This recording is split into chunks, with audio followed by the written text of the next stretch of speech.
The wedding hall fell silent the exact moment the bride's veil slipped, because the woman standing at the altar wasn't the bride. Amara's hands trembled beneath the heavy white fabric. Her heartbeat pounded so loudly she couldn't hear the whispers spreading across the room. She had been locked inside a dressing room, forced into her sister Zara's gown while her parents begged, threatened, and cried. "Smile," her mother hissed, "or you'll destroy this family." Across from her, Damien Adewale sat in his wheelchair, his sharp eyes scanning her face with cold suspicion. He knew. And when he spoke, his voice cut through the entire hall. "Tell me, where is the woman I was supposed to marry? Before we go on, tell me honestly if you were forced to take your sister's place at the altar to save your family. Would you do it or walk away and let everything burn? And where are you watching from right now? Drop your country and local time in the comments. If you enjoy powerful emotional stories filled with shocking twists, justice, and healing, don't forget to subscribe and stay with me." The applause that should have followed a wedding vow never came. Instead, the grand hall remained wrapped in a suffocating silence as every guest turned toward the bride with the wrong face. Amara felt the weight of hundreds of eyes pressing into her skin. The gold chandeliers above her seemed too bright. The jeweled veil pinned into her hair suddenly felt heavier than iron. Her mouth had gone dry. Beneath the lace gloves, her fingers curled so tightly that her nails bit into her palms. At the altar, Damien Adewale did not look shocked. That was what frightened her most. He did not look like a man humiliated by a last-minute deception. He looked like a man whose worst opinion of humanity had just been confirmed. His dark gaze moved from Amara's trembling face to the front pew where her parents sat stiff and pale. Then his eyes shifted sharp as blades toward the empty chair meant for Zara. He already understood enough. "Answer me," he said quietly. The softness in his tone was more terrifying than a shout. Amara swallowed. I did not want this." A ripple of whispers spread across the hall. Her father immediately stood up, forcing a smile that looked like it hurt his face. "Mr. Adewale, please, there has been a small misunderstanding." "There is no misunderstanding," Damien said. He did not raise his voice. He did not move much at all. Yet the whole room seemed to bend around his anger. "The bride I agreed to marry has disappeared. Her sister has been dressed in white and placed in front of me like a replacement product." His eyes returned to Amara. "And someone still expects this ceremony to continue?" The officiant lowered his book. No one breathed. Amara's mother rose next, already crying. "Please, sir, if this wedding stops now, our family will be ruined. The guests are here. The press is outside. Do not shame us like this. Shame us, not shame her daughter, not save Amara. Shame us." The words sank into Amara like cold water. Her chest tightened. But before she could speak, her mother turned toward her with a look that was half desperation, half threat. "Tell him you agree," she whispered through clenched teeth. "Tell him now." Amara stared at her as if seeing clearly for the first time. Only an hour earlier, she had been in a plain blue dress helping with flower arrangements in a corner of the bridal suite because that was where her family always placed her, close enough to work, far enough not to be seen. Then the news had exploded through the room like a fire. Zara was gone. At first they thought she had stepped away. Then they found the note. "I can't do this. I will not marry a man in a wheelchair." Her father had crushed the note in his fist before the bridesmaids could see it. Her mother had locked the door. Then all eyes had turned to Amara. No one had asked what she wanted. They had spoken of duty, family honor, debt, gratitude, survival, and when she still refused, they had changed their language. "Do you want your father jailed over what we owe? Do you want your mother thrown out? Do you want your sister's scandal to destroy all of us?" Then they had stripped her of choice layer by layer until she found herself wearing another woman's wedding dress. Now standing before Damien's cold stare, Amara realized something even more painful. She had not been chosen because they trusted her. She had been chosen because they believed she would obey. Damien studied her face for a long moment. "Do you agree to this marriage?" The question landed like a blade between the ribs. For the first time that day, someone had asked her directly. The entire room waited. Amara could hear her mother's breath hitching. She could feel her father's silent command. She could imagine the gossip already forming outside those doors. But when she opened her mouth, the truth came out before fear could stop it. The room gasped. Her father's face went white with rage. Her mother covered her mouth. Amara's knees shook, but she forced herself to continue. "I did not choose this. I did not know my sister would run. I was told if I refused, my family would be destroyed." Her voice cracked. "I am sorry, but I cannot stand here and pretend." For one suspended second, Damien simply stared at her. Then something flickered across his face so quickly that she almost missed it. Not tenderness, not forgiveness, recognition. As if honesty was so rare in his world that he no longer expected to see it. But the moment vanished. He turned his wheelchair slightly toward the officiant. "Leave us." The guest hesitated. "Now." That one word emptied the hall faster than a fire alarm. The officiant fled. The musicians lowered their instruments. The guests began whispering furiously as they shuffled out row by row, glancing back for one last look at scandal dressed as a wedding. Amara's parents lingered, but Damien's security team moved into place near the doors, and the message was clear. Outside, the great carved doors closed with a deep, echoing thud. At last, only 3 people remained in the hall: Amara, Damien, and silence. Her parents stood at a distance, uncertain. Damien did not look at them. "Come here." He meant Amara. Her legs felt weak as she stepped down from the altar and stopped a few feet from his wheelchair. Up close, he looked younger than the stories said and harder than the photographs allowed. Wealth clung to him effortlessly. The perfect suit, the watch that probably cost more than her family's house. The stillness of a man used to being obeyed. Yet there was something else in him too, something wounded and shut behind steel. He looked up at her. "Did you know about the note?" "No." "Did you ask to take her place?" "No." "Did your family pressure you?" She gave a bitter laugh that surprised even herself. "Pressure is too gentle a word." A shadow crossed his face. Then, slowly, he turned toward her parents. "Is that true?" Her father rushed forward. "Mr. Adewale, she is emotional. She does not understand the sacrifice this family has made. We only wanted to protect the alliance." "Alliance?" Damien repeated. He rolled the word around as if it disgusted him. Her mother clasped her hands. "Please, please do not call this off. We beg you. Our debts are—" There it was, the real groom at the altar. Not love, not honor, money. Damien's mouth curved, but there was no warmth in it. "So, that is the truth." Amara felt shame rush through her body, though none of it belonged to her. Her father dropped to one knee beside the wheelchair. "Sir, give us mercy. If this wedding ends, the papers will destroy us. Creditors will come. Everything will collapse." Amara stared at him in disbelief. He had never knelt for her tears, never softened for her pain, but for wealth he could kneel in public. Damien watched him with unreadable eyes. Then he said the last thing Amara expected. "Fine." Her head snapped toward him. Her parents froze. He looked straight at Amara. "The wedding will proceed." She recoiled as if slapped. "What I said, it will proceed." "No." Fear rushed into her voice. "I already told you the truth. And I heard you." His tone sharpened. "Do not mistake that for softness." He turned slightly, his fingers tightening on the armrest of the wheelchair. "Your sister ran because she saw weakness and despised it. Your family saw money and worshipped it. You at least told the truth when lying would have been easier." He paused. "Now I am making a choice of my own." Amara could not breathe. "You will marry me," he said, "not because your family commands it, because I permit it." The arrogance of it made heat flare through her shock. "I am not an object you permit." A dangerous silence stretched between them. Then, to her astonishment, something like dark amusement touched his face. "Good," he said. "Perhaps you have more spine than the rest of them." Her mother rushed forward, almost collapsing with relief. "Thank you, sir. Thank you." Damien lifted one finger and she stopped speaking instantly. "Do not thank me yet." His eyes hardened. "Your daughter may enter my house as my wife, but understand this clearly. I trust none of you. Not your family, not your intentions, not this marriage." His gaze slid back to Amara. "And you," he said, "should learn now what kind of man your family has delivered you to." The words hit like cold rain. There was no promise in them, no comfort, no mercy, only warning. Yet beneath the fear rising in her chest, Amara felt something else too. A strange, dangerous current, because for the first time all day, the script had changed. Her family thought they had thrown her into a wealthy prison, but as she looked into Damien Adewale's unreadable eyes, Amara understood that the real danger inside this marriage was not his disability. It was the fury he carried like a second spine. And somehow, impossibly, she had just become the woman expected to live beside it. Behind her, the musicians were being summoned back into the hall. The doors began to open. The ceremony would continue, but nothing about it was holy now. It was a bargain made from humiliation, pride, debt, and truth. And as Amara turned back toward the altar in her sister's stolen dress, one terrible realization settled into her heart. The wedding had been the easy part. The marriage would be war. After the last wedding guest left the mansion, it felt less like a home and more like a fortress that had swallowed sound. Amara sat alone in the back seat of the long black car that had brought her from the ceremony. Her wedding bouquet still rested beside her like an object from someone else's life.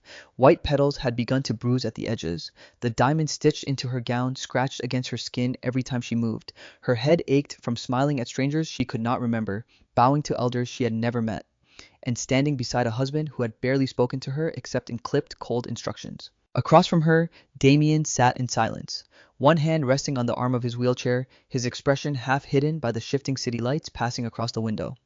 He had not touched her. He had not comforted her. He had not once looked at her like a bride. And still his presence filled the car so completely that Amara felt there was almost no room left to breathe. Outside, Lagos moved with its usual restless pulse.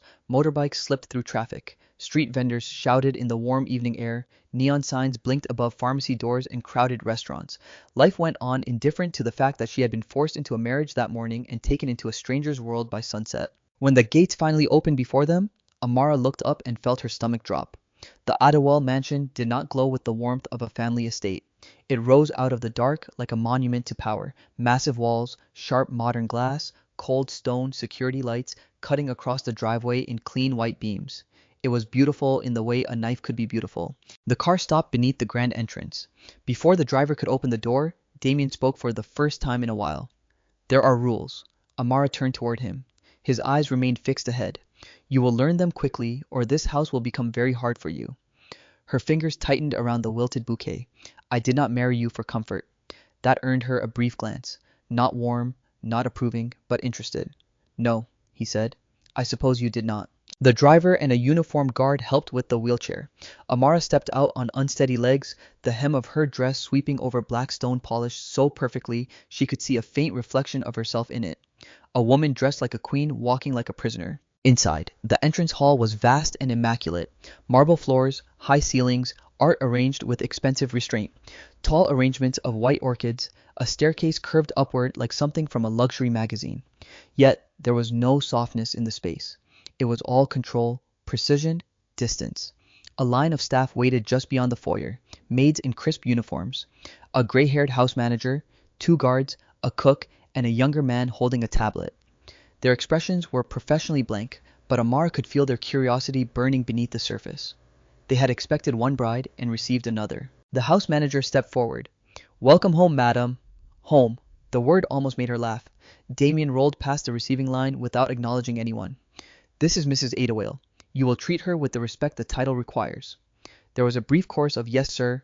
Then after a beat, he added, "She will dine separately tonight." Amara looked at him startled. He did not explain. The older house manager inclined his head. "Of course, sir. Dinner separately. On the first night. Not a marriage then? A placement? A position? A test?" Damien turned toward the staircase. "Mrs. Vivian will show you your room." Your room, not our room. The distinction landed sharply. A woman in her late 50s, dignified and soft-eyed beneath a neat head wrap, stepped forward. "This way, madam." Amara opened her mouth. Perhaps to object, perhaps to demand an explanation, she was not sure she even wanted. But Damien had already turned away, gliding down a side corridor with the practiced independence of a man who would rather break than accept visible help. She watched him disappear. Then she followed Mrs. Vivian upstairs. The bridal suite was larger than the apartment where Amara's parents lived. Tall windows overlooked the city.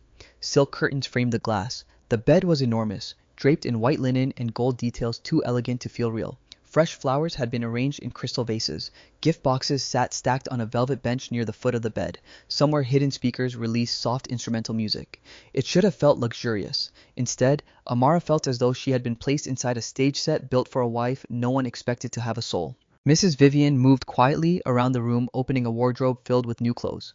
Dresses, shoes, nightwear, even jewelry. All expensive, all untouched.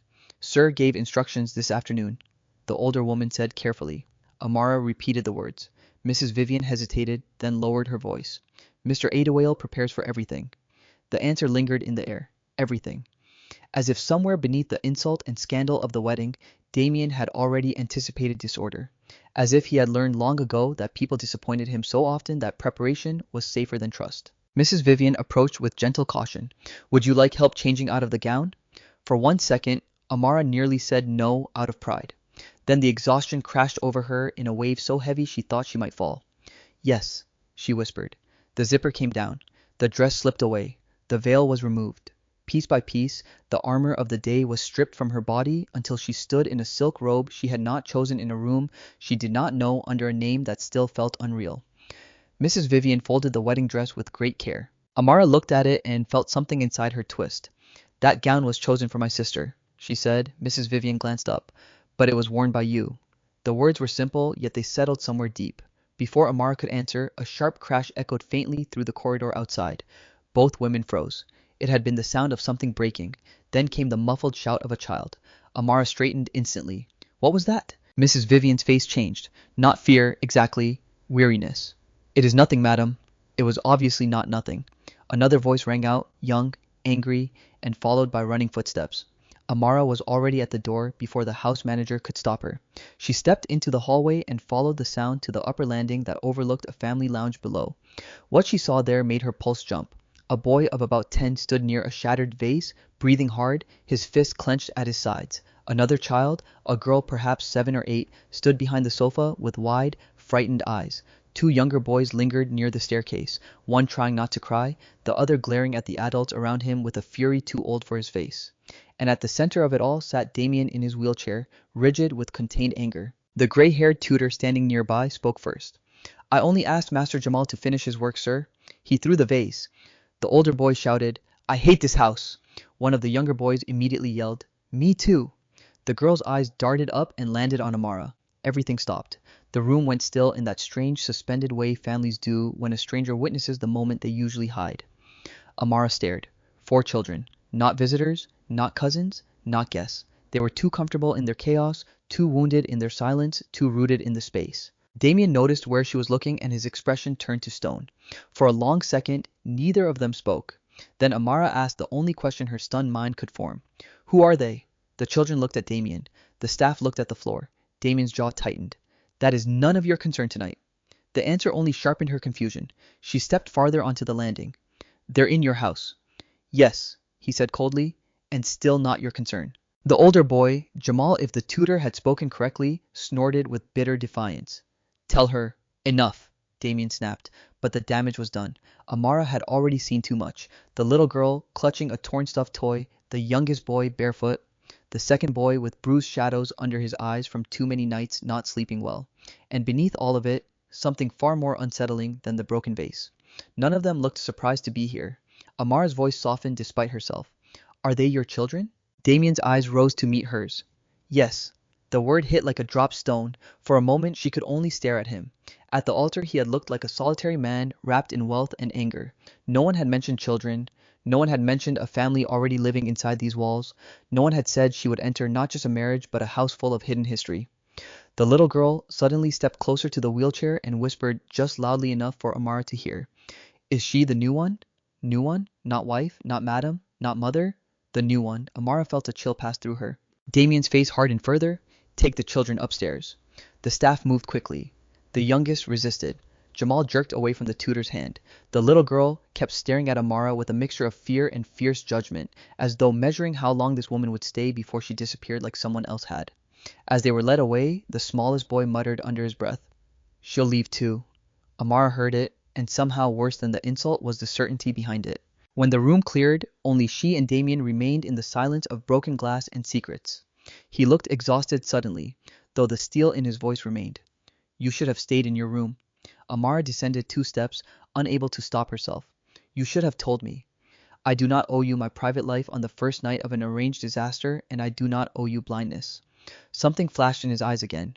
Anger, yes, but something else as well. Something almost like respect sharpened by irritation. He turned his chair away from the shattered vase. Get some rest, Amara.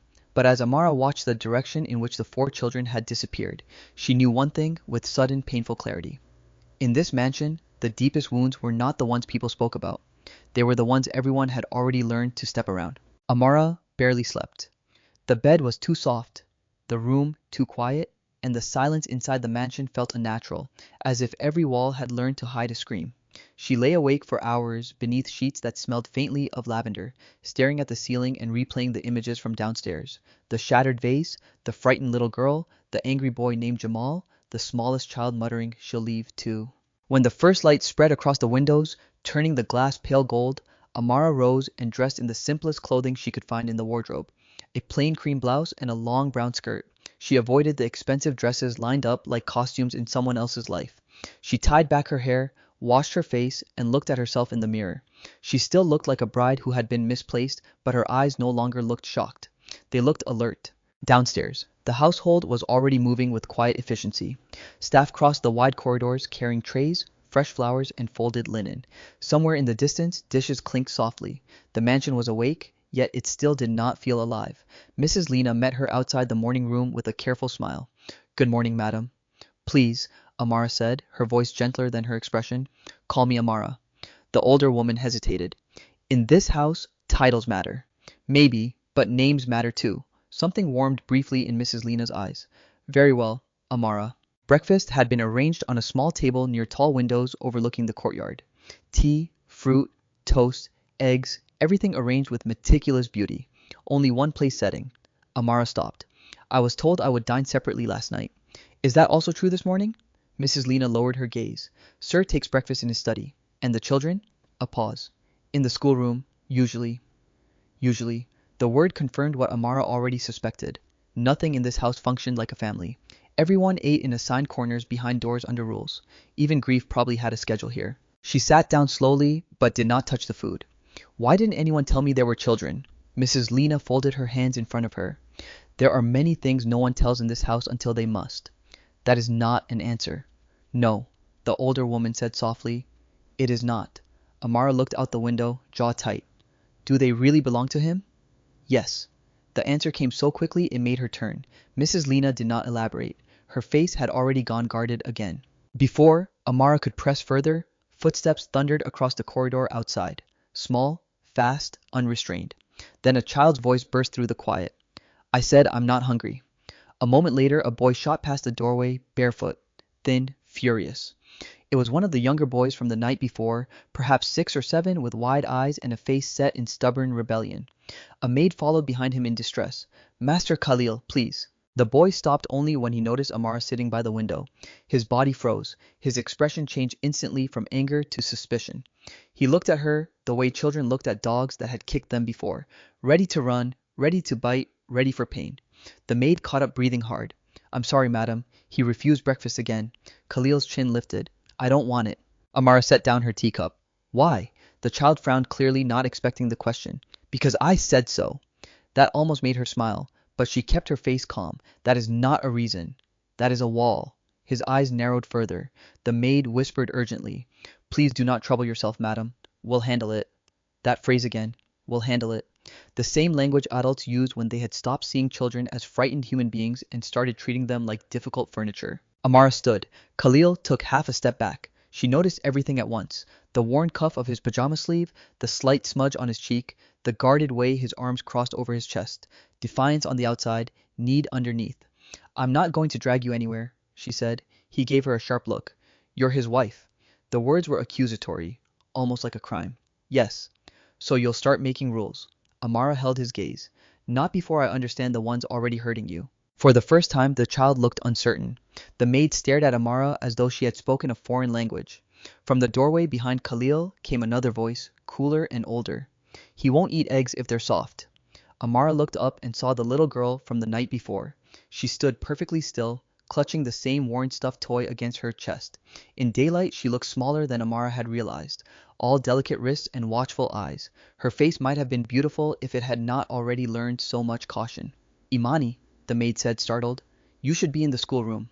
Imani ignored her. Her eyes remained fixed on Amara. He only eats them hard, and toast cut small. He says the other way is for babies. Khalil hissed, embarrassed. Stop talking. But Amara had already crouched slightly to meet his eye level. Hard eggs, small toast. Is that true? He looked away, then gave one angry shrug.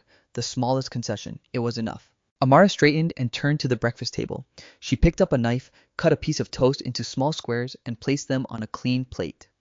Then she found a boiled egg among the covered dishes, peeled it, sliced it neatly, and set it beside the toast. Khalil watched every movement with deep suspicion. Amara slid the plate toward the edge of the table, but did not come closer. I'm putting it here. You can eat it or not. That will be your choice. Children in houses like this were often ordered, bribed, threatened, shamed. Choice itself could feel suspicious. Khalil did not move. Imani did. She stepped into the room still hugging the toy and studied the plate. Then she looked at Amara's face as if searching for the trick. There's no pepper, Imani said quietly. Should there be? The girl nodded once. Amara reached for the small tray of condiments and added only a little. Like this. Imani glanced at Khalil. More. So Amara added more. At last, Khalil approached, slowly, ready to snatch the plate and flee if necessary. He took one bite, then another. He still looked angry while chewing, which almost broke Amara's heart. Children should not eat like soldiers in enemy territory. Before she could speak, Another figure appeared at the door. Jamal. The oldest boy leaned against the frame, tall for his age, wearing a school shirt left half-buttoned as if he had dressed in a hurry or not cared enough to finish. His expression held the same open hostility as the night before. "So it begins," he said flatly. Mrs. Lena stiffened. "Jamal." "No, let him speak," Amara said. The boy's eyebrows rose slightly, but he continued. First the smile, then the soft voice, then the pretending, then the leaving. Each sentence landed like a stone thrown from close range. Amara did not answer immediately because the worst part was that she could hear history inside those words. Not imagination, not drama, experience. "How many?" she asked. Jamal frowned. "What?" "How many women before me?" Silence filled the room. Imani lowered her eyes. Khalil kept chewing, but more slowly now. Even the maid stopped breathing. Jamal's face changed first. Not softer, but startled. He had expected denial, maybe outrage, maybe wounded innocence, not the truth pulled into daylight. Finally he said, 3. The number hit harder than Amara expected. 3 women.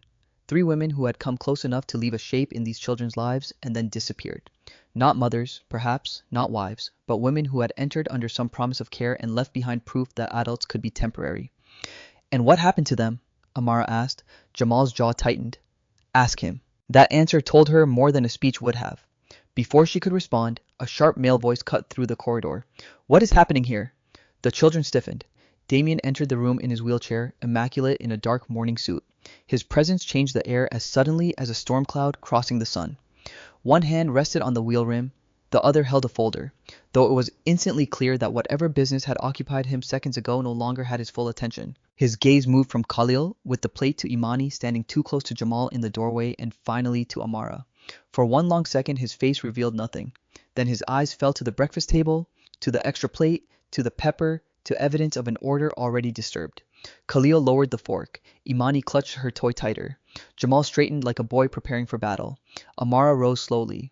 They were hungry. Damien's eyes lifted back to hers. They have staff to manage their meals. They needed more than management. The room went cold. Behind him, one of the maids looked ready to vanish through the wall. Damien's voice was calm, but the calm was edged. "I told you last night that the children are not your responsibility." "And I heard you," Amara said. "But I also heard a child say he doesn't eat when no one bothers to ask how he wants his food."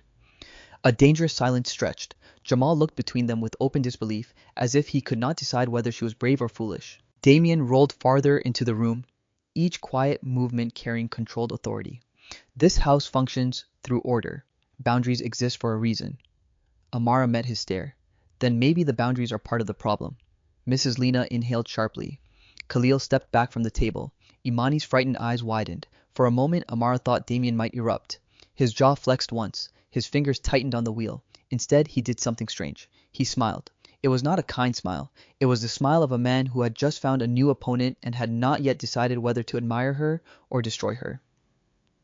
"You are very bold for someone who entered this house less than a day ago, and you are very comfortable with children being lonely in a room full of adults." The words escaped before caution could stop them. The room froze. Jamal's mouth parted slightly. Khalil stopped chewing. Even Imani looked stunned. Damien's smile vanished. For one suspended instant, Amara saw the truth behind the polished cruelty, the sharp rules, the emotional distance. Not just arrogance, not just control, pain, old, deep, and rotting into hardness. But whatever wound lived there, he buried it at once. "Finish your breakfast," he told the children. Then he turned his gaze on Amara. "My study. Now." He wheeled out without waiting. The command echoed through the room. Amara stood still for one heartbeat too. Then Imani did something no one expected. The little girl stepped close enough to lightly touch Amara's sleeve and whispered almost too softly to hear, "Don't say sorry to him."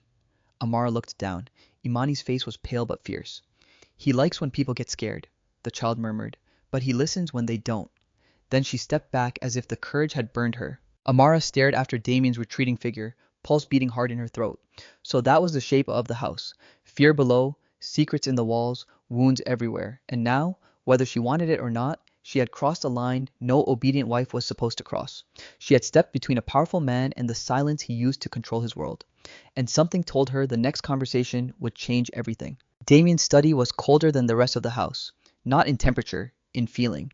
By the time Amara reached the door, her heartbeat had steadied.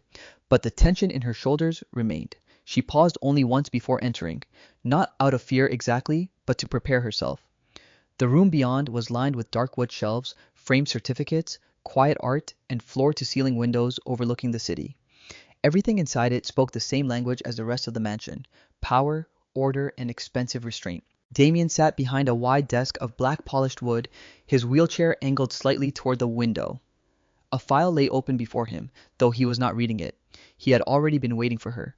He did not ask her to sit. Amara remained standing. For several seconds silence stretched between them, sharp and deliberate. It was the kind of silence used by powerful people to make others nervous enough to speak first. Amara refused. At last, Damien folded his hands. "You seem to misunderstand your place in this house." Amara met his gaze. "Then explain it clearly." His eyes narrowed just a little. "You are my wife by law. You are mistress of this house in title, but you are not here to interfere in matters you do not understand." "The children are not a matter," she said. "They are people." He leaned back slightly, expression unreadable. "You have known them for less than one morning, and this morning was enough to see they are starving for attention." The air in the study changed, not loudly, not dramatically, but she felt something tighten. Damien's jaw moved once. "Be careful." "With the truth?" "With your assumptions." Amara took a breath. "Then correct them." He was silent again. She saw it then, not hesitation exactly, but resistance. As if the very act of explaining himself offended something in him. As if having to justify his private world to anyone, least of all a woman forced into his life, felt like humiliation. Yet, beneath that pride she sensed something else. Fatigue. He was a man who looked strongest when he was most exhausted. Finally Damien said, "The children are clothed, educated, protected, and provided for. Better than most children in this city." "Materially, yes." His gaze sharpened. "That should not be spoken of as if it means nothing." "It does not mean nothing," Amara said quietly, "but it does not mean enough." He looked at her for a long time, then a dry, humorless sound escaped him. Not quite a laugh, more like disbelief turned bitter. "You think kindness fixes everything. I think neglect breaks more than money can repair." At that, his face hardened completely. "You know nothing about neglect." The words were too fast, too personal. They hung in the room like something accidentally revealed. Amara did not move. "Then tell me what I don't know." His eyes flashed with sudden anger. "Do not mistake one act of feeding a child for the right to examine my past." She did not answer at once because now she understood something dangerous. Damien's cruelty was not random. It had direction. It protected something buried. The colder he became, the closer she was getting to whatever wound he could not bear touched. But instead of retreating, Amara spoke more gently. "I'm not your enemy." For the first time since she entered his expression shifted. Not softer, more unsettled. "Everyone says that at first," he said. The sentence landed with quiet force. Not women, not strangers, everyone. Amara felt a small chill move through her. So this was not just about romance, not just about betrayal at the altar. The damage inside him was older, wider, and more intimate than that. Before she could respond, there was a light knock at the half-open door. Mrs. Lena stepped in, visibly cautious. "Sir, Dr. Nolan has arrived." The name hit Amara immediately. The doctor from the night before. Damien's face closed at once. "Tell him I'll be there in 5 minutes." Mrs. Lena nodded, but before she could leave, Amara turned. "Dr. Nolan." The older woman hesitated. "Too long." That was the answer enough. Amara looked back at Damien.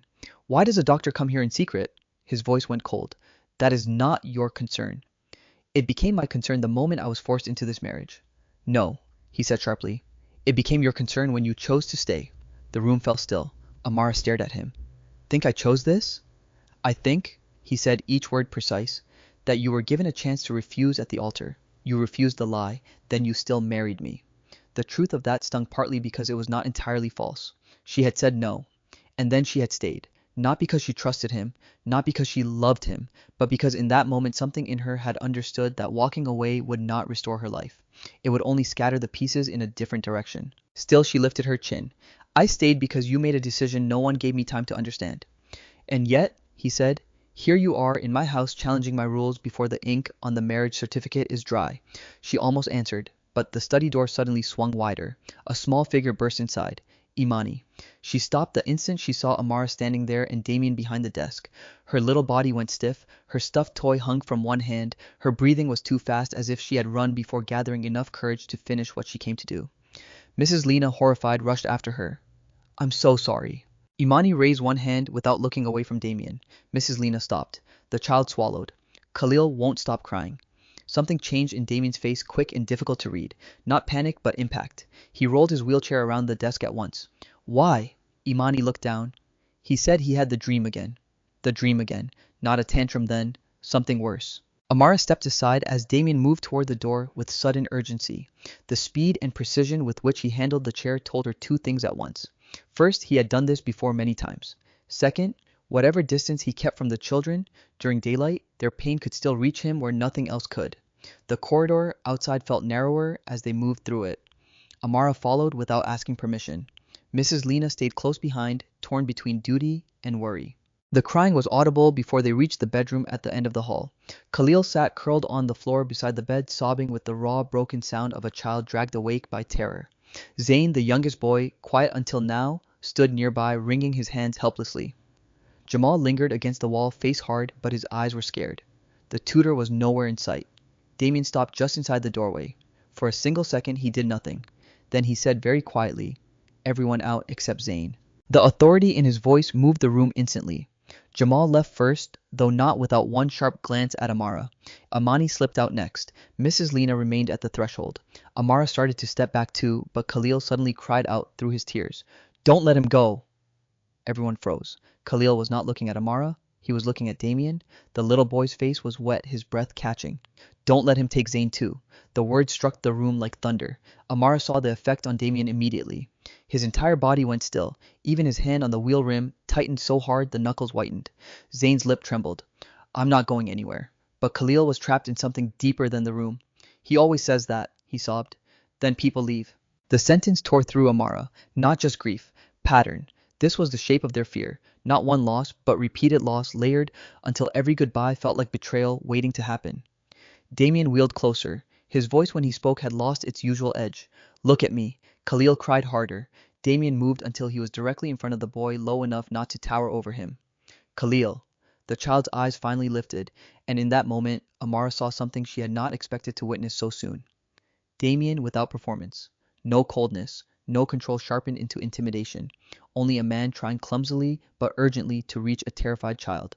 "Zain is staying," he said. "No one is taking him tonight." Khalil shook his head as if fighting images stronger than logic.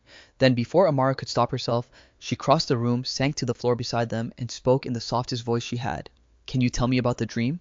Damien looked at her sharply, but Khalil answered first. He hiccuped, wiped his face with the heel of his hand, and whispered, "The lady with the red bag comes back." Amara frowned slightly. "Which lady?" Khalil's voice was tiny. "The one who smiled and said she'd stay forever." Silence. Heavy. Instant.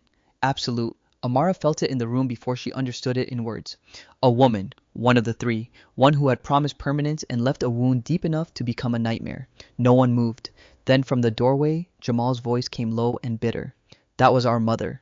The revelation hit Amara like a physical force. She turned. Jamal stood there again, though no one had heard him return. His face was set like stone, but his eyes gleamed with the fury of a boy who had carried too much truth alone. So there had been a mother. Not dead. Not missing in some vague noble tragedy. Real and absent. Amara looked back at Damien. "I thought—" "You thought wrong," Jamal cut in. "Like everyone." Damien's face had become unreadable again, but too late. The damage was done. The silence had already confessed more than words could deny. Khalil's crying softened into shivering breaths. Zain crouched beside him and pressed shoulder to shoulder. Amara remained kneeling on the floor, pulse racing. Because now the house had cracked open a little wider. The children were not merely lonely. They were abandoned. And whatever story Damien had allowed the world to believe about his broken household, it was not the whole truth, not even close. The mansion changed after the truth about the children's mother slipped into the open. Not dramatically, not in any way an outsider would notice. The staff still moved in quiet lines. Meals still arrived on polished trays. Security still watched the gates. Damien still carried himself with the same cold measured control that made even silence feel like an instruction. But for Amara, the house no longer felt like a place of mysteries. It felt like a place of buried injuries. And the more she saw, the more impossible it became to pretend she was only passing through. In the days that followed, she learned the rhythms of the children with the attention of someone studying a map through dangerous territory. Jamal, the eldest, watched everything and trusted nothing. He spoke like a boy who had learned too early that softness could be used against him. He acted hard, but his anger carried the strain of vigilance. He was always listening for footsteps, changes in tone signs that adults were about to make decisions without him again. Imani he her fear beneath quiet competence. She folded her own clothes, helped Zain with his shoes, and noticed details before anyone asked her to. She was too young to carry so much emotional weight, yet she carried it as if no one had ever offered her another choice. Khalil was all open nerves and sudden storms. He laughed quickly when he forgot to be afraid and cried as if ashamed of every tear. His moods changed like rain across hot earth, fast, intense, impossible to ignore. And Zayn, the youngest, hovered near the others with cautious loyalty. He spoke the least, but his eyes missed very little. He was the kind of child who learned safety by becoming small. Amara did not try to force affection from them. She had already understood that these children had been disappointed by adults wearing promises on their faces. So she did not promise forever. She did not reach too fast. She simply remained. She sat with Imani while the little girl braided and unbraided the ears of her stuffed toy. She asked Jamal about his schoolwork instead of demanding politeness. She learned that Khalil preferred stories told in the dark but hated being touched when frightened. She discovered Zayn loved oranges but carefully saved the sweetest slices for his siblings first. Small things. But families were built or broken on small things long before they shattered over the large ones. Damien noticed. He noticed everything. He said almost nothing about it, yet the atmosphere around him had altered in ways subtle enough to be denied. He no longer interrupted when Amara entered the schoolroom. He no longer insisted the children be kept away from the breakfast hall if she was there. Once she caught him in the corridor outside the lounge, watching through the half-open door as Amara helped Zayn sound out a reading passage while Khalil slept curled against the sofa. He left before she could turn. Another evening she entered the library to find a book already set aside on the table, a collection of West African folktales Imani had mentioned wanting to read. No note, no explanation, but Amara knew Damien had heard. He was listening even if he still refused to live without armor. And then there were the moments that unsettled her most. Twice, when he thought no one was looking, Amara saw movement in his legs. The first time was brief. He had been in the garden courtyard with his physiotherapist, Dr. Nolan, late in the afternoon. Amara watched unseen from an upstairs balcony as Damien gripped the metal support bars fixed between two stone pillars. His arms strained. His face hardened with silent effort. For 2 seconds, no more, his weight shifted downward. One foot responded, then the other. Not fully, not cleanly, but enough. He was not helpless, not completely, and he had hidden that from everyone. The second time she saw him alone in the study, he believed the door was closed. From the corridor, through the narrow opening, she saw him stand halfway from the chair braced against the desk. Fury and determination carved into every line of his body. He managed only moments before sinking back down, breath hard, his hand slamming once against the polished wood in frustration. Amara stepped away before he could notice her. That secret joined the others in her mind, heavy and sharp. There was more to his injury, more to his bitterness, more to this marriage than the story told in public. But before she could decide whether to confront him, the past arrived at the gate dressed in perfume and gold. It happened one afternoon.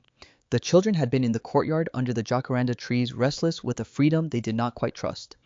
Amara sat with Imani on a low bench, helping her thread-colored beads onto a bracelet string, while Khalil and Zayn argued over a football, and Jamal pretended not to supervise them. The peace was fragile, but it was real. Then the sound of a car engine rolled across the stone drive. All 4 children went still, not curious stillness. Alarm. Jamal first, his expression changing so fast it made Amara's stomach tighten. Imani's hand froze around the beads. Khalil dropped the ball. Zayn instinctively moved closer to his brother. Amara rose slowly. A sleek silver car stopped beneath the entrance arch. The driver stepped out and hurried to open the rear door. A woman unfolded herself into the sunlight. For one stunned second, Amara did not recognize her. Then memory struck. Zara. Her sister looked nothing like the woman who had fled in fear from the wedding. She had returned transformed into something brighter, sharper, more calculated. Her dress was deep emerald silk, cut to display wealth and confidence. Gold glimmered at her ears, wrist, throat. Her hair fell in perfect waves. Her sunglasses were large enough to hide half her face until she removed them with elegant timing and revealed the same beauty that had ruled every room since childhood.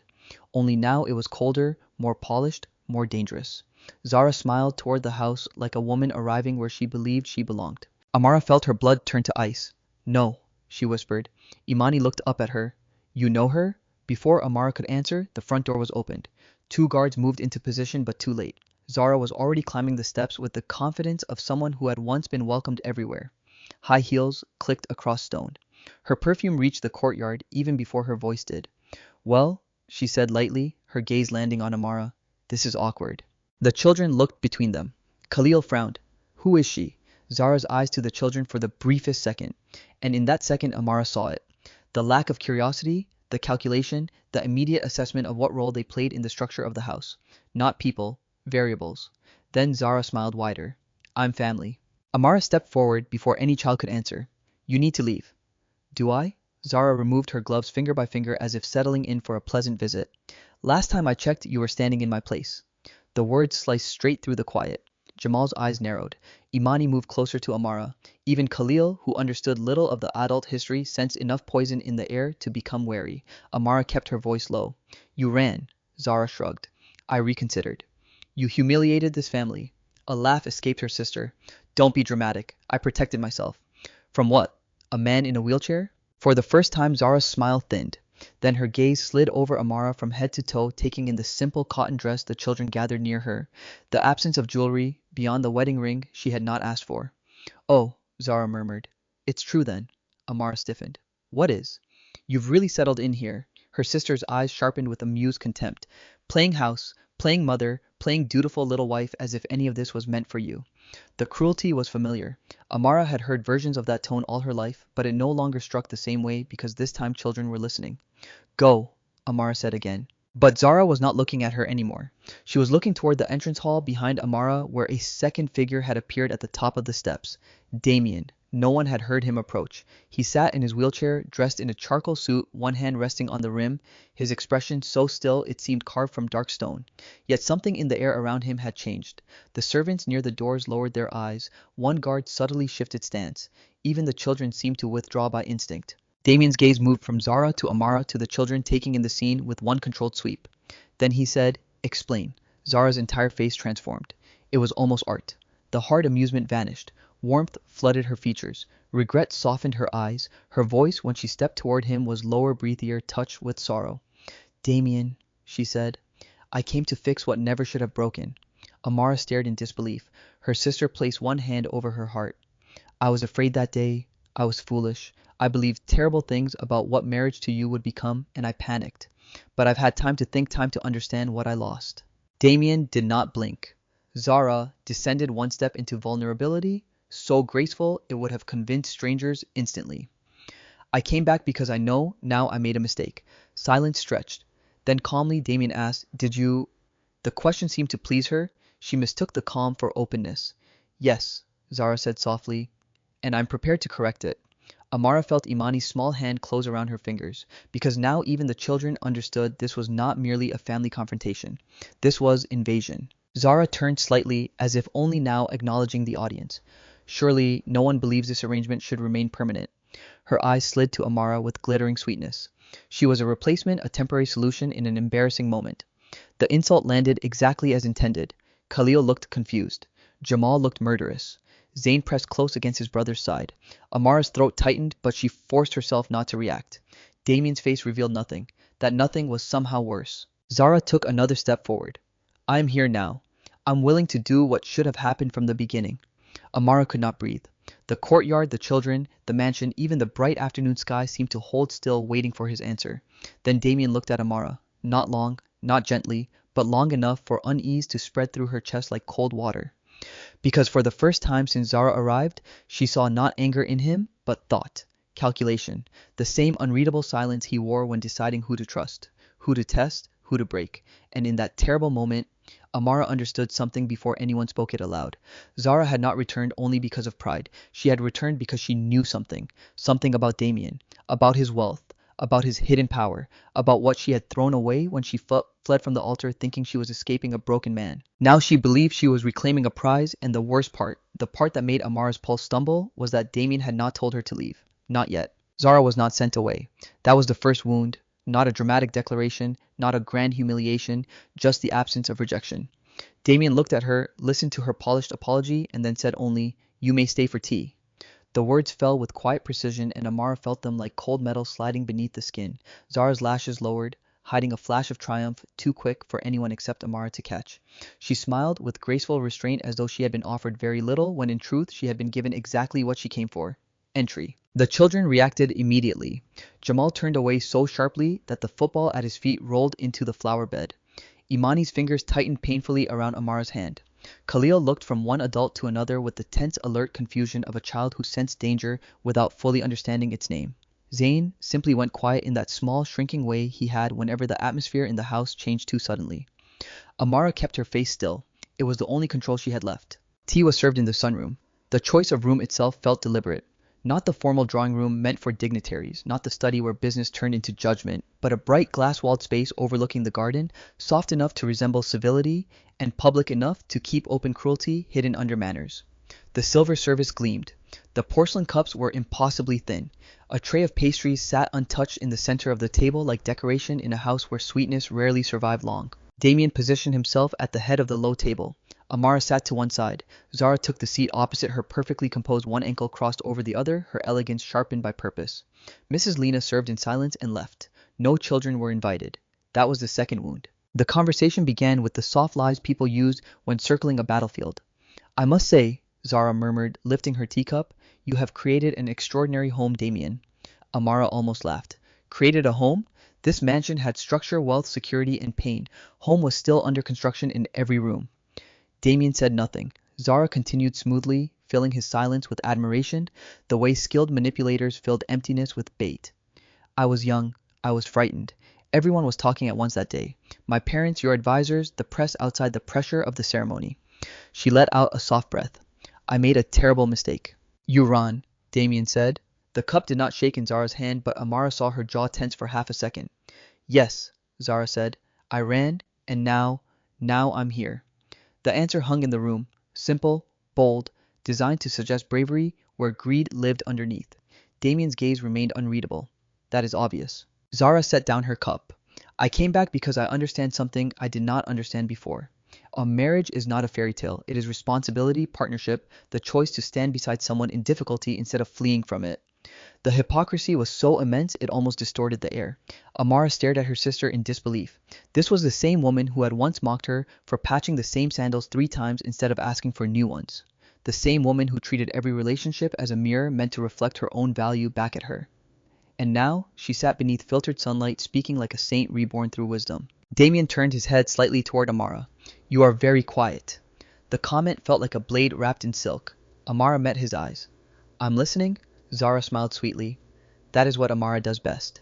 There it was, the old hierarchy. Zara dazzling, Amara silent, Zara desired, Amara useful. But the sister sitting in this room was not the same girl who had spent years lowering her eyes to keep family peace. Too much had happened too quickly. Too many masks had slipped. "She also lies best when it suits her," Amara said calmly. Zara's smile thinned. "Excuse me? You speak now of responsibility, yet you abandoned an entire wedding because you thought a man in a wheelchair had no value." A crack sounded from the garden outside as a gardener snapped a dead branch from a shrub. Inside, the silence remained sharper. Zara turned to Damien as if appealing to reason itself. "Do you see? She is emotional. I expected that. Anyone in her position would be." "My position," Amara repeated. "Borrowed," Zara said softly. "Temporary. Confusing." The insult landed precisely where intended, but Amara barely felt it. She was already watching Damien, waiting. He had to say something now. Clarify, reject, draw a line. Instead, he lifted his cup and took one measured sip of tea. That was the third wound. Because silence in the wrong mouth became permission. Something cold spread through Amara's chest. For days she had begun to believe carefully, reluctantly, that beneath Damien's harshness there was at least one thing solid. A recognition of honesty. She had seen it in brief glances, in the absence of mockery, in the way he listened when she challenged him about the children. But now he sat between two sisters and let the crueler one define the terms. Maybe he was testing them both. Maybe he was gathering information. Maybe he simply did not care whom he cut as long as he stayed in control. Whatever the reason, Amara felt suddenly foolish for having trusted even the possibility of fairness. Zara leaned back, sensing advantage. "I know this is unpleasant, Amara. I truly do. But you must understand something. I was the one chosen first." "No," Amara said. "You were the one presented first." Their eyes locked, and now the battle had finally shed its gloves. Zara laughed softly, but the sound had no warmth. "Do not become arrogant because you wore a white dress for one day." "I'm not arrogant," Amara replied. "I'm tired of seeing deceit spoken with polished lips and called grace." The lightness vanished from Zara's face. Damien set down his cup. The small click of porcelain on saucer sounded louder than shouting. "Enough," he said. Both sisters went still. He looked at Zara first. "You say you came back to correct a mistake. Fine. Then answer a simple question." For the first time, uncertainty flickered in her eyes. "When you left the wedding," he said, "what exactly were you afraid of?" Zara recovered fast. "I was overwhelmed." "That is not an answer." She inhaled carefully. "I was afraid of a life I did not understand." "In what sense?" The precision of his question sharpened the air. Zara smiled again, but it required effort now. Surely we don't need to revisit every ugly detail. I do. The two words were flat enough to stop her performance for a beat too long. Amara felt it then.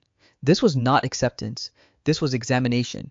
And yet, he still had not protected her from the public humiliation of enduring it. Zara lowered her gaze as if ashamed. Fine. I was afraid of becoming trapped in a marriage where I would have to become nurse servant and wife all at once. She raised her eyes slowly. It was selfish. I know that now. Amara's stomach turned. There it was, almost the truth. Trimmed, beautified, sanitized. Not I despised him for weakness. Not I ran because I thought I could do better. Not I chose status until I learned his status was greater than I believed. Just a cleaner sin dressed for sympathy. Damien's expression did not change. And what taught you otherwise? That question struck deeper than Zara expected. She hesitated, only for a second. But in rooms like this, a second could scream. Then she said, time, reflection, regret. Liar, Amara thought, because she knew her sister's patterns too well. Zara did not return from regret. She returned from calculation. At that moment, footsteps sounded in the hall. Before anyone could stop him, Jamal walked into the room. He was still in his school shirt, now fully buttoned, as if he had dressed himself in armor before stepping onto this battlefield. His eyes went first to Amara, then to Zara, then finally to Damien. No one spoke. Jamal's voice, when it came, was clear and hard. Why is she here? Zara smiled with dazzling false gentleness. You must be Jamal. I've heard so much about you. He ignored her completely. Damien's face closed. You should knock. I asked why she's here, Jamal, Damien said, warning in the tone now, but the boy had already crossed whatever line fear once held. No. His gaze stayed locked on Damien. First one woman comes and leaves, then another, then Amara comes and at least talks to us like we exist. Now, this one arrives in expensive shoes and everyone sits drinking tea like none of it matters. The words hit every hidden bruise in the room at once. Zara's smile vanished entirely. Damien's jaw tightened. That is enough. It's not enough, Jamal shot back. Nothing is ever enough in this house. We're just supposed to stand quietly while adults decide who stays, who leaves, who lies, and who has to pretend not to notice. His voice cracked on the last sentence, but he did not lower it. Amara's heart twisted because beneath the anger was terror, not teenage rebellion, not disrespect. A child watching instability return to the doorway and refusing to be passive this time. Zara shifted, visibly irritated now. This is exactly what I mean. There is no discipline. Jamal turned toward her with a look so full of contempt it made even Amara catch her breath. You don't get to speak. Jamal, Damien snapped. But the boy was done obeying. He pointed at Zara. She's the kind of woman who smiles while deciding what she can use. I know it already. Zara rose slowly, offended into elegance. How dare you? I dare because I live here, he said. You don't. Silence cracked across the room. Then Zara looked at Amara and delivered the blow she had been saving. Of course he defends you, she said softly. You've been filling their heads against me. Playing mother already, have you? How desperate. Amara stood. The chair legs scraped the floor. No, she said, voice low and shaking with controlled fury. What they recognize is the smell of abandonment when it walks back into the house wearing perfume. For one long second, no one moved. Then Damien spoke. Amara. Just her name. No warmth, no defense, no alliance. A warning. That was the fourth wound. Not because he corrected her, but because even now, after everything, he still seemed more determined to control the scene than to protect the truth inside it. Amara turned toward him slowly. Something in her face must have changed because for the first time that afternoon, his expression flickered, not with anger, but with something dangerously close to realization. She had reached her limit. I understand now, she said quietly. No one interrupted. She looked directly at Damien. You do not test truth to honor it. You test truth to see how much pain it survives. His eyes hardened, but too late, because the sentence had already found its target. Amara straightened. You may continue this conversation without me. Then she walked out of the sunroom before anyone could stop her, leaving behind tea gone cold, a sister masked in poison, a wounded boy trembling with rage, and a husband who had finally pushed her far enough to lose the only thing in the room more valuable than obedience, her trust. When Amara left the sunroom, she did not stop until she reached the far end of the east corridor, where the windows overlooked the side garden and no one came unless sent. Only then did she let herself breathe. Her chest rose and fell too fast. Her hands trembled. Her throat felt raw, though she had not cried. The strangest part was not the humiliation. She had known humiliation all her life in different clothes. It was not even Zara's cruelty. That too was old. What hurt was Damien, not because he had welcomed Zara back, but because he had watched Amara stand alone in truth and let her bleed in silence. She pressed one palm against the cool window glass and stared into the garden below, where the jacaranda branches shifted in the late afternoon breeze. Somewhere farther off she could hear the soft echo of household sounds, dishes, footsteps, a distant door closing. The mansion had already begun swallowing the conflict, as houses like this always did. Wealth had a way of muting scandal until it could be repackaged into discretion. But Amara's anger refused to be wrapped neatly. So that was what Damien had been doing all along. Testing, watching, measuring pain like a businessman measured risk. And perhaps she would have endured it longer if children were not trapped inside the blast zone of his emotional warfare. A light knock came from behind her. She did not turn. If it's an order, I'm not listening. It's not an order. Mrs. Lena. Amara closed her eyes briefly, then faced the older woman. Mrs. Lena held a small tray with a glass of water and a folded linen napkin. Nothing dramatic, no fuss, only the simple kindness of someone who had learned to bring comfort quietly in houses where open tenderness did not survive long. You should drink, she said. Amara accepted the glass with a soft, tired thanks. The water steadied her just enough to speak without shaking. Did he send you? No. That answer mattered more than it should have. Mrs. Lena set the tray on a side table and studied Amara with careful concern. You are not wrong, you know. About what? About the children? About this house? She lowered her voice. And about him. Amara let out a faint, bitter breath. That is not a safe thing to say. No, Mrs. Lena agreed. But truth is often unsafe here. They stood in silence for a moment. Then Amara asked the question that had been hardening inside her since the day of the wedding. Why did no one tell me the full truth before I married him? Mrs. Lena's expression changed. Not guilty exactly, but resigned, as if she had watched this pattern too many times to pretend surprise. Because the full truth would have made the marriage impossible. Amara stared at her. Then it should have been impossible.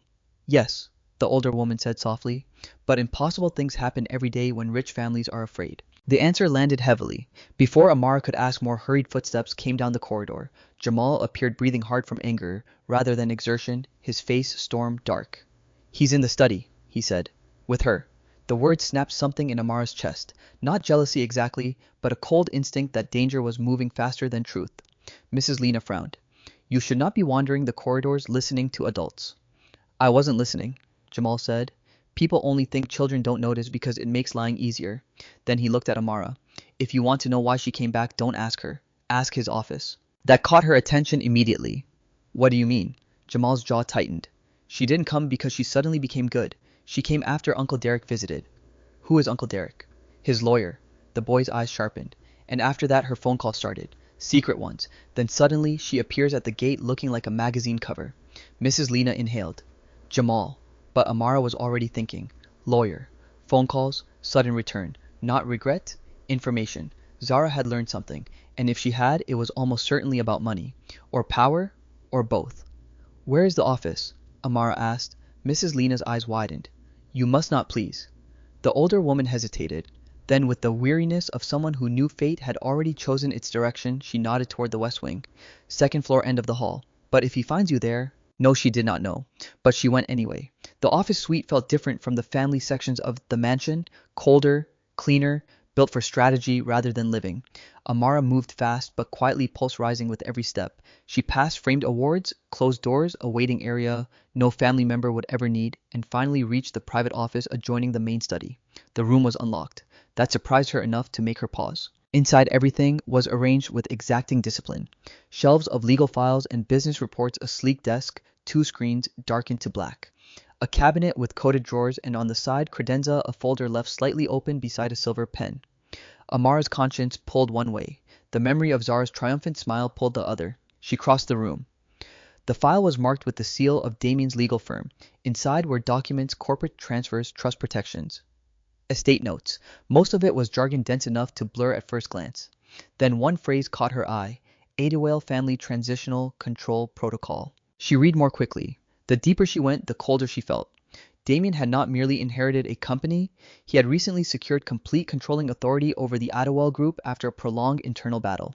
Temporary protections put in place after his accident were ending. Rival relatives who had circled him like vultures would soon lose their leverage permanently. A public reaffirmation of his stable household, especially a legal marriage, strengthened his position even more. Amara's fingers tightened on the paper. So the timing of the wedding had not been random. It had been strategically urgent. And if this was true, then Zara's return made perfect sense. She had fled from a disabled groom she considered a burden. Now she had learned that the same man was about to become nearly untouchable.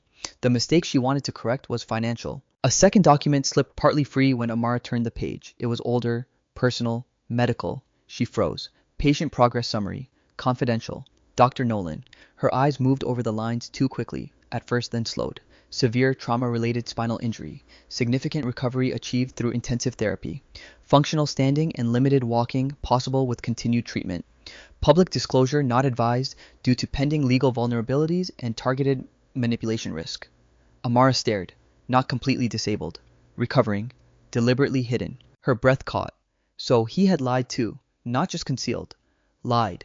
Maybe for protection, maybe for strategy. But still lied. And beneath that lay something even more painful.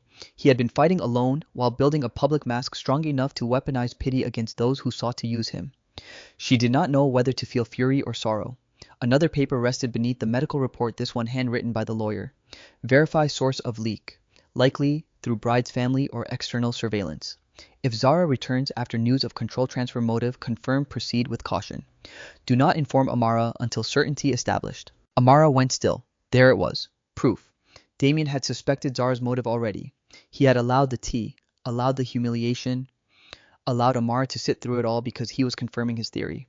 The room tilted with anger. He knew, he had known, and still he let her stand there like a sacrifice on the altar of his investigation. The office door clicked shut behind her. Amara turned so fast the papers nearly slipped from her hands.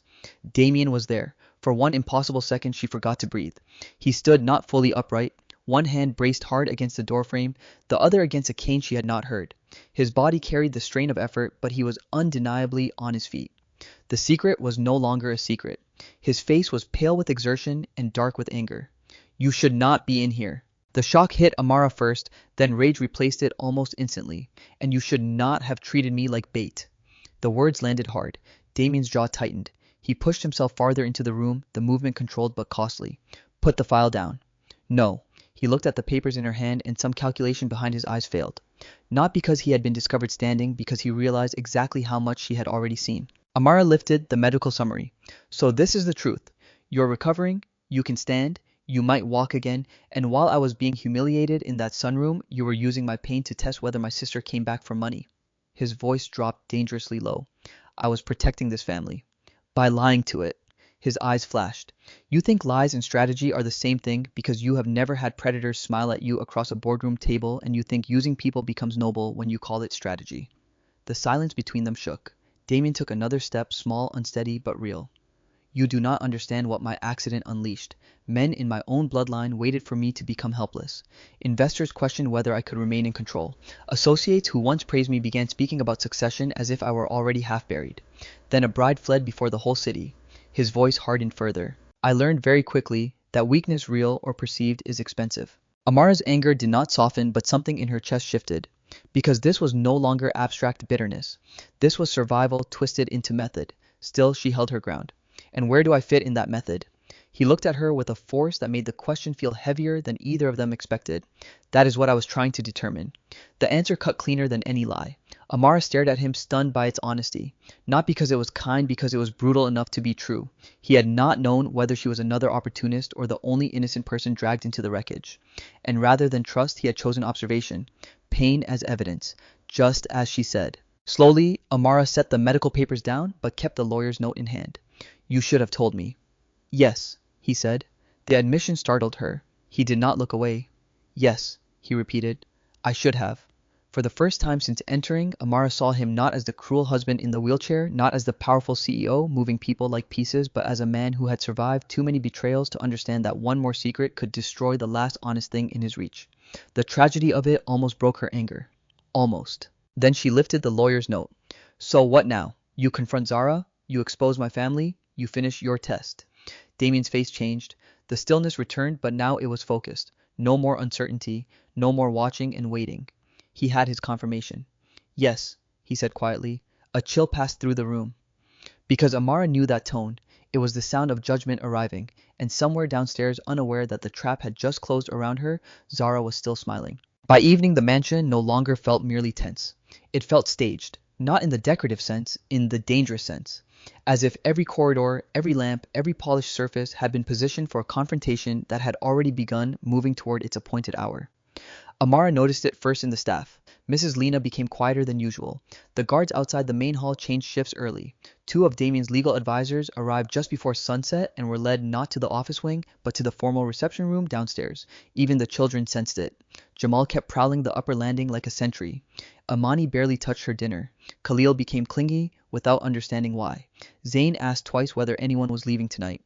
"No one is leaving," Amara told him, but the words felt uncertain in her own mouth, because she knew now that something was about to end.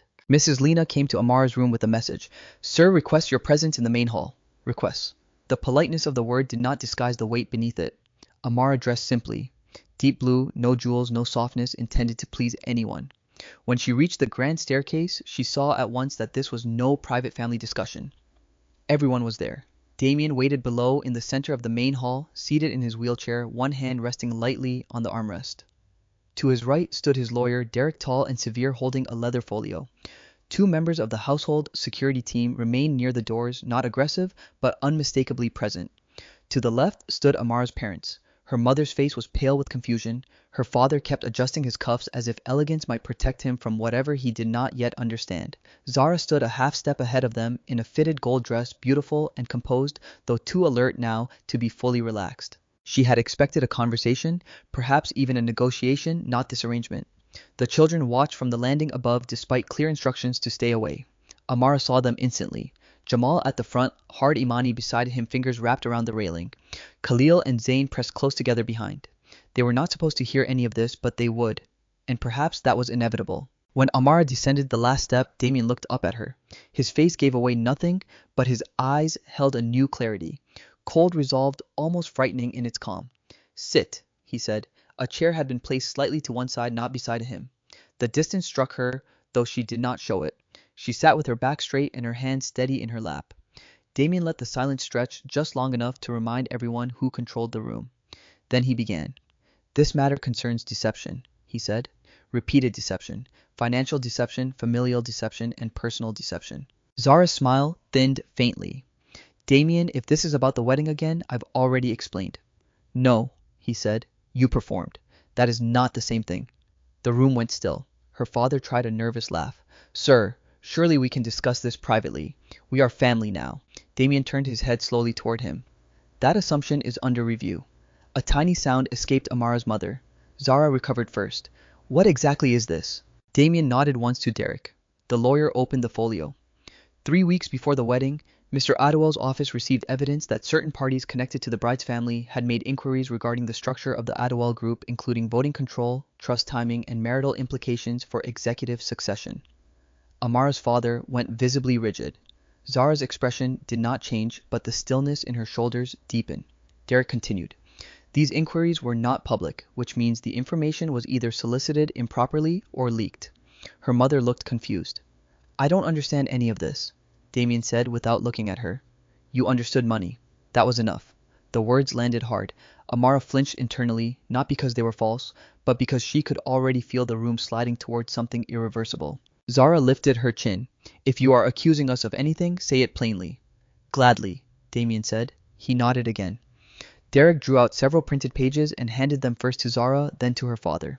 Phone records, messages retrieved through authorized investigation, banking alerts, contact logs.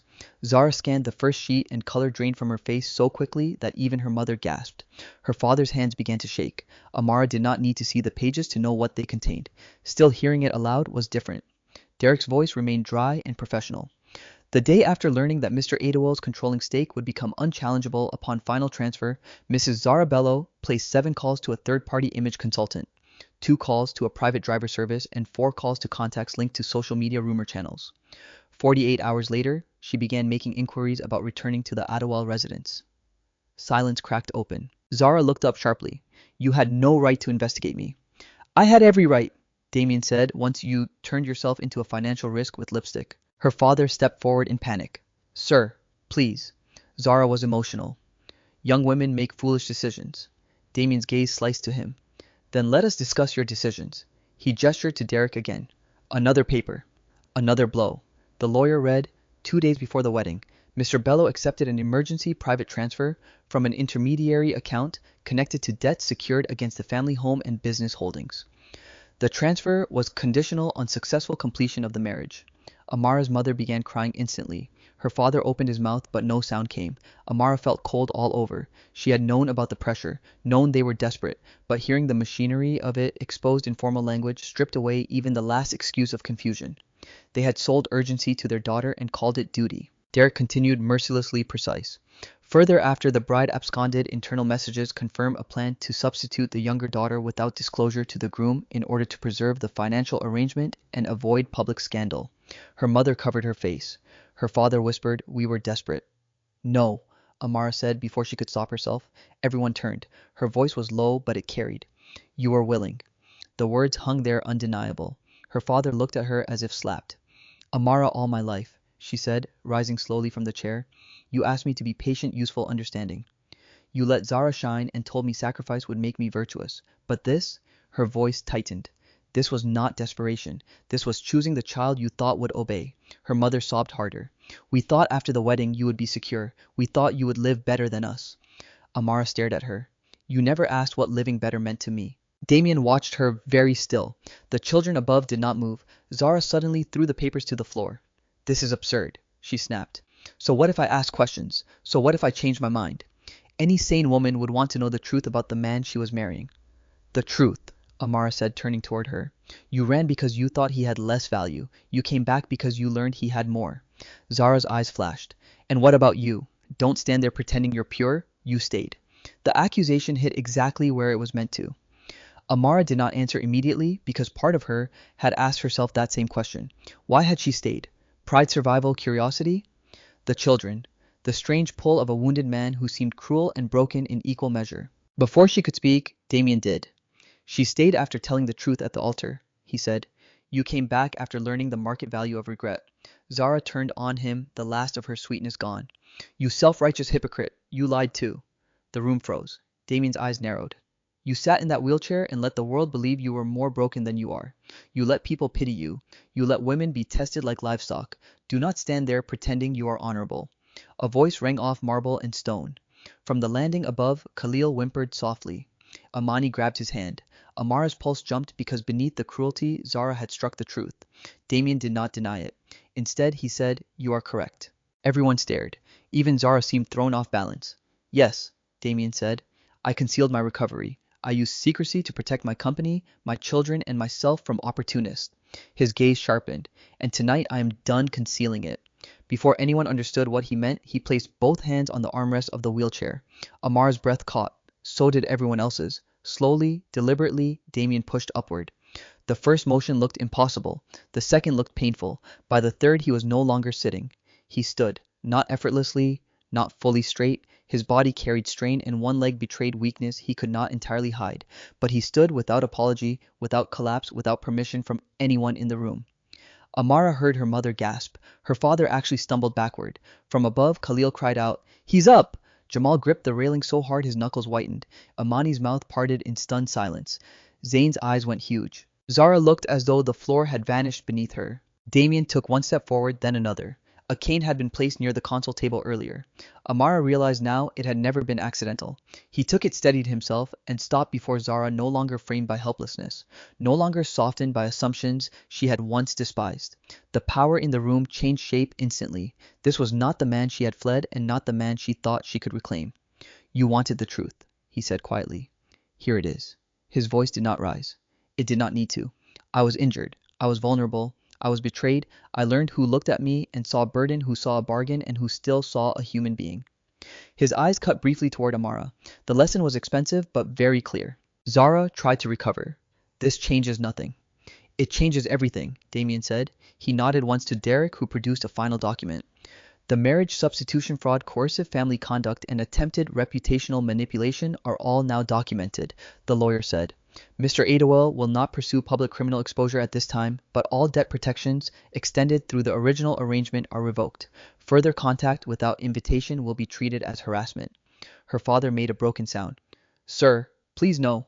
Damien said, "Just that. No." Years of greed, cowardice, and entitlement died inside that single syllable. Her mother sank into a chair, crying openly now. Her father looked 20 years older in the space of a minute. And Zara finally lost the last mask. "You think you've won?" she hissed. "Look at this room. Look at your house. Your children are terrified of being left. Your wife doesn't trust you. You built a kingdom of suspicion and call it wisdom." The words struck true enough to hurt. Amara felt them too, because triumph had arrived, yes, justice had arrived, but healing had not. Not yet. Damien's face hardened though, whether from anger or pain she could not tell. "Get out." Zara laughed, once bitter and ugly. "Gladly." She turned sharply, grabbed her mother by the arm, and moved toward the doors. Her father followed in shattered silence. The guards opened the way. In less than a minute, they were gone. The front doors closed. The hall fell still. Damien remained standing for one breath too. Then the effort showed. His grip tightened on the cane. His shoulders dropped by a fraction. The cost of the revelation moved through him like delayed lightning. Amara looked at him and felt everything collide at once. Vindication, fury, pity, exhaustion. He had exposed the guilty. He had defended the truth too late. He had stood for justice. And still she was bleeding from the way he chose to get there. Damien turned toward her. "Amara." She stepped back. The movement was small, but it stopped him harder than any shouted accusation. His face changed. For the first time that night, uncertainty entered it. Not about business, not about enemies, about her. And Amara understood in that instant what the victory in this hall had cost him. He had broken the trap, but he might already have lost the one person who had entered his life without setting it. The house was quiet after the storm. Not peaceful, just quiet in the way a battlefield becomes quiet after the shouting stops and everyone is left to count what was broken. The main hall had emptied, but the weight of the confrontation remained in the marble, the staircase, the cold air beneath the chandeliers. Somewhere downstairs, staff moved carefully, speaking in hushed tones as though the walls themselves might still be listening. The children had finally been guided back to their rooms, though no one believed they would sleep easily after what they had seen. And Amara stood alone in the dim corridor outside the nursery wing, her hands clasped so tightly that the knuckles ached. She had not gone after her parents. She had not gone after Zara. She had not gone to Damien either. Instead, she had done the only thing her heart could bear to do. She had checked on the children. Khalil had cried again, though more quietly this time, embarrassed by his own tears. Zayn had refused to let go of his brother's hand until both of them climbed into the same bed. Amani had tried to act calm, but her mouth trembled when Amara brushed her hair back from her forehead. And Jamal hard, sharp, watchful. Jamal had said nothing at all. He had only stood near the window, with his arms folded as if guarding his siblings from every adult in the world at once. Now all four were finally settled. Not healed, not safe from memory, but settled for one fragile night. "Amara!" The voice came from behind her. Low, tired, unarmored. She turned. Damien stood at the far end of the corridor, one hand resting on the cane, the other braced briefly against the wall before he straightened. He had changed from the formal suit jacket into a plain dark shirt, but the effort of the evening still marked his body. He looked paler than before. The lines around his mouth had deepened. His control remained, but it was thinner now, stripped of some of the grandeur that power gave a man in public. This was not the CEO in the hall. This was the man after the hall. Amara looked at him for a long moment without speaking. Then she said, "The children are asleep." Damien nodded once. "Thank you." The simplicity of it hurt more than something sharper might have. He took another careful step forward. "Can we talk?" Amara almost laughed. Talk? As if words had not already been used all evening, like knives dressed as explanations, but exhaustion made her honest. "You can speak. I don't know yet if I'm ready to answer." A shadow crossed his face, but he accepted it. "Fair." They moved into the small sitting room at the end of the corridor, the one with low lamps and books. No one seemed to read. Amara remained standing near the fireplace. Damien lowered himself slowly into an armchair, with visible effort, his cane resting against the arm. For a few seconds, neither spoke. Then Damien said, "I handled this badly." Amara blinked, not because the words were impossible, because they were immediate. No excuses first, no pride, no defensiveness carefully wrapped in logic. Just truth. "Yes," she said quietly, "you did." He lowered his gaze for a moment, then looked back at her. "I told myself I had reasons. You did. I told myself those reasons justified withholding things from you. They didn't." His mouth tightened. "I know that now." The room went still. Amara had imagined many versions of this conversation in the minutes since the hall emptied. Some where he defended himself, some where he hardened again, some where she walked away before he could finish the first sentence. She had not imagined this version. A man with no shield. A man admitting damage without trying to reduce it. And that frightened her in its own way, because anger was easier to stand against than sincerity arriving too late. She folded her arms over her chest. Why didn't you tell me from the beginning? He did not answer immediately. When he finally spoke, his voice had gone lower. Because once I understood what people could do with weakness, I began treating information like blood. He looked at his hands, then back at her. I only gave it where survival required it. Amar's throat tightened despite herself. You mean you stopped believing trust was possible? Yes. The honesty landed heavily. He leaned back, fatigue pressing at the edges of every movement. After the accident, men who used to greet me with respect began discussing my replacement behind closed doors. Family members asked after my health with one hand while counting my vulnerabilities with the other. Women looked at me with pity or calculation. I learned very quickly that if I did not control every variable, someone would use what hurt me to finish the damage. And so you turned every person into a possible threat? His gaze held hers. Yes. Amara looked away for a moment toward the dark window. And me? Silence. Then, at first, yes. The truth stung even though she already knew it. He continued before she could speak. Not because of what you did, because of where you came from. Because of the timing, because your family lied, because your sister ran, because by the time you stood at that altar, I had already seen too much ugliness to assume innocence. Amara let out a slow breath. So you watched me? Yes. You tested me? Yes. You let me be humiliated in that sunroom because it helped confirm what you suspected. Pain moved across his face. Yes. There it was again. Not denial, not manipulation, just truth bare enough to wound. Amara's eyes burned suddenly, though she still refused tears. Do you understand what that felt like? I'm beginning to. No, she said sharper now. You're beginning to understand what it cost you. That is different. The words hit him cleanly. He absorbed them without resistance. Amara stepped closer, not tenderly, but because distance no longer helped. All my life, I have been the one people used when they wanted obedience. My family used my silence. My sister used my invisibility. Then I came here and thought foolishly that maybe, however cold you were, at least you respected truth.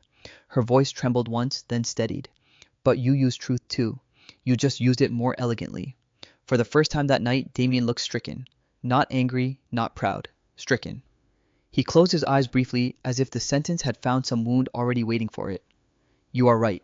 The words almost undid her because she had prepared herself for battle and found confession instead. He spoke again more slowly now. The worst part is that I told myself I was protecting the children, protecting the house, protecting what remained. But somewhere along the way, strategy became habit. Habit became character. And He stopped, jaw tightening. I did not see how much of myself I had turned into a weapon. Silence filled the room.